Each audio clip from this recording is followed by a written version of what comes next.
the last night in Vancouver, when I did the last talk, a guy came to me at the break who'd been on the protest at Seattle against globalization, when the agents provocateurs were sent in to cause trouble, which the cameras shot, and was blamed on the protesters who up to that point had been perfectly peaceful. This is what happens, agents provocateurs, problem, reaction, solution. And this is a guy who, believes in Jesus and all that stuff, which if he wants to do that, that's great. But the point is, it wasn't some way out guy who smokes a weed or something and has visions. And he was arrested and taken to the police station. And in the police station, when he was being held down and the sergeant came over, he said the sergeant shapeshifted in front of him, turned into a reptile, and then came back to human, and then shapeshifted again and returned.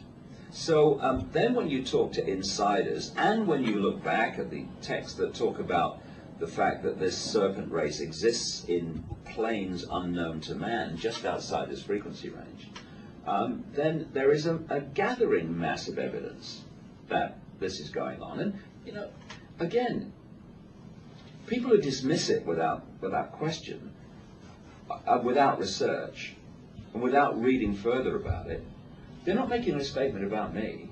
They're making a statement about themselves.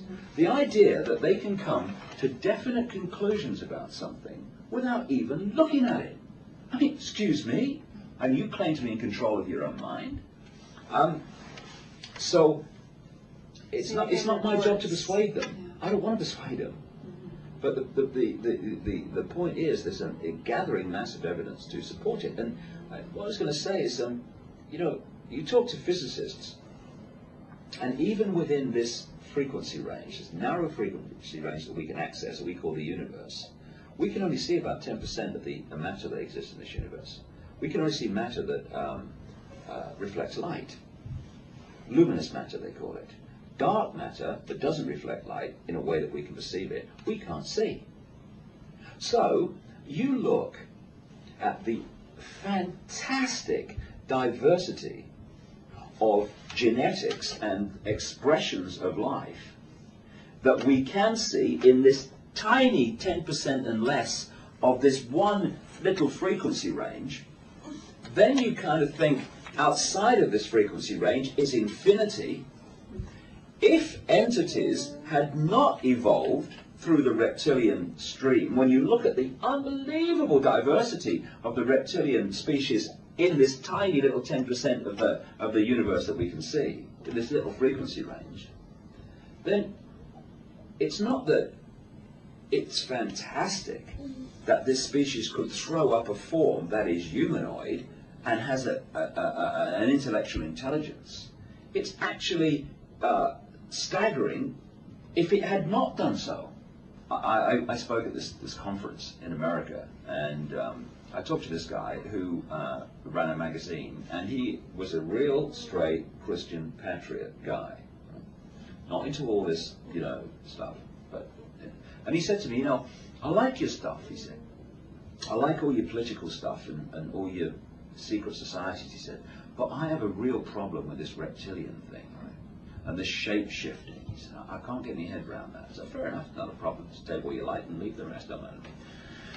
So anyway, the next day, I walk into the area where he is, and everyone's in the conference listening to somebody, and so the room's empty. He said, I've got to talk to you. He said, I told you. He said, last night, he said, I met this man who had a real problem with me because of something I did that he didn't like, something I wrote he didn't like. He said, and he got angry and angry and angry, and he was screaming, kind of totally lost it. He said, and the hotel manager came over and said, look, hey, can you take this elsewhere, please? You're upsetting the other customers. So he thought, I'm out of here. I can't take this anymore. And he went to the elevator. And as the elevator doors were closing, this guy, still at it, comes in the elevator, right in his face, get absolutely livid. And he said he shapeshifted in front of me. So he was then much more open to the fact that this is no illusion.